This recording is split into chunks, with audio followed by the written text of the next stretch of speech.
ಬಂಧುಗಳೇ ನಮಸ್ಕಾರ.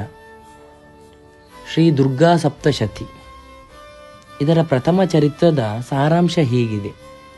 ತನ್ನ ರಾಜ್ಯವನ್ನು ಕಳೆದುಕೊಂಡ ಸುರಥ ಎಂಬ ರಾಜ ಮತ್ತು ಐಶ್ವರ್ಯವನ್ನೆಲ್ಲ ಕಳೆದುಕೊಂಡ ಸಮಾಧಿ ಎಂಬ ವೈಶ್ಯ, ಇವರಿಬ್ಬರೂ ಸುಮೇಧನೆಂಬ ಋಷಿಯ ಆಶ್ರಮಕ್ಕೆ ಬರುತ್ತಾರೆ.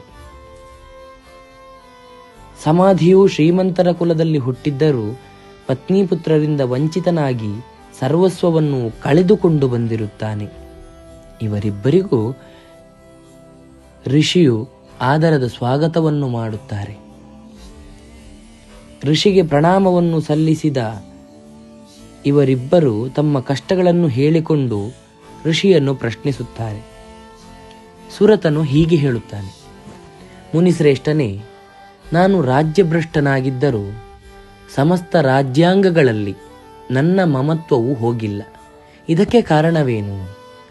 ಈ ವೈಶ್ಯನು ಪತ್ನಿಪುತ್ರರಿಂದ ನಿರಾಕರಿಸಲ್ಪಟ್ಟಿದ್ದರೂ ಅವರ ಬಗ್ಗೆ ಆಸಕ್ತಿಯು ಇವನಿಂದ ಹೋಗಿಲ್ಲ. ಈ ಮೂಢತನಕ್ಕೆ ಕಾರಣವೇನು ಅಂತ ಪ್ರಶ್ನಿಸಿದಾಗ ಸುಮೇಧ ಮುನಿಯು ಇವರ ದುಃಖದ ಕಾರಣವನ್ನು ವಿವರಿಸುತ್ತಾ ಪರಿಹಾರವನ್ನು ಹೇಳುತ್ತಾನೆ.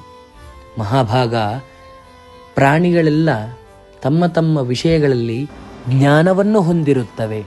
ಅಂತಹ ವಿಷಯಗಳು ನಾನಾ ಬಗೆಯಾಗಿ ಗೋಚರವಾಗುತ್ತದೆ. ಕೆಲವು ಪ್ರಾಣಿಗಳು ಹಗಲಿನಲ್ಲಿ ಕುರುಡಾಗಿದ್ದರೆ ಇನ್ನೂ ಕೆಲವು ರಾತ್ರಿಯಲ್ಲಿ ಕುರುಡಾಗಿರುತ್ತವೆ. ಮತ್ತೆ ಕೆಲವು ಹಗಲು ರಾತ್ರಿಗಳಲ್ಲಿ ಸಮಾನ ದೃಷ್ಟಿಯನ್ನು ಪಡೆದಿರುತ್ತವೆ. ಮನುಜರು ಮಾತ್ರ ಜ್ಞಾನ ಸಂಪನ್ನರೆಂದು ಹೇಳಲಾಗುವುದಿಲ್ಲ. ಪಶು ಪಕ್ಷಿ ಮೃಗಾದಿಗಳೆಲ್ಲ ಜ್ಞಾನವನ್ನು ಹೊಂದಿರುತ್ತವೆ.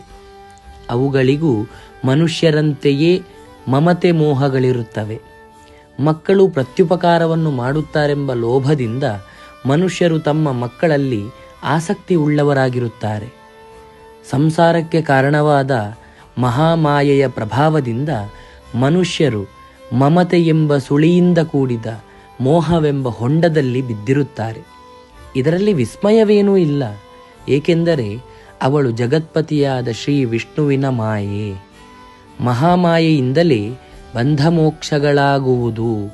ಅವುಗಳಿಂದಲೇ ಜಗತ್ತಿನ ಸೃಷ್ಟಿ ಸ್ಥಿತಿ ಲಯಗಳಾಗುವುದು. ನಿತ್ಯಳಾದ ಈ ಜಗನ್ಮೂರ್ತಿಯಿಂದ ವಿಶ್ವವೆಲ್ಲವೂ ಆವರಿಸಲ್ಪಟ್ಟಿದೆ. ದೇವತೆಗಳ ಕಾರ್ಯಸಿದ್ಧಿಗಾಗಿ ಅವಳು ಆವಿರ್ಭಾವವನ್ನು ಹೊಂದಿದಾಗ ಆ ನಿತ್ಯ ಶಕ್ತಿಯು ಉತ್ಪನ್ನಳಾದಳೆಂದು ಲೋಕದಲ್ಲಿ ಹೇಳಿಕೊಳ್ಳುತ್ತಾರೆ.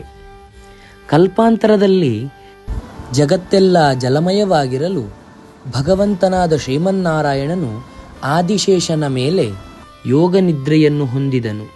ಆಗ ಮಧುಕೈಟಭರೆಂಬ ಅಸುರರು ವಿಷ್ಣು ಕರ್ಣ ಮಲದಿಂದ ಉದ್ಭೂತರಾಗಿ ಕರ್ತೃವಾದ ಬ್ರಹ್ಮನನ್ನು ಕೊಲ್ಲಲು ಪ್ರಯತ್ನಿಸಿದರು. ಆಗ ಬ್ರಹ್ಮನು ವಿಷ್ಣುವನ್ನು ಎಚ್ಚರಗೊಳಿಸಲು ಅವನ ಕಣ್ಣುಗಳಲ್ಲಿದ್ದ ಯೋಗ ನಿದ್ರೆಯನ್ನು ಪ್ರಾರ್ಥಿಸಿದನು.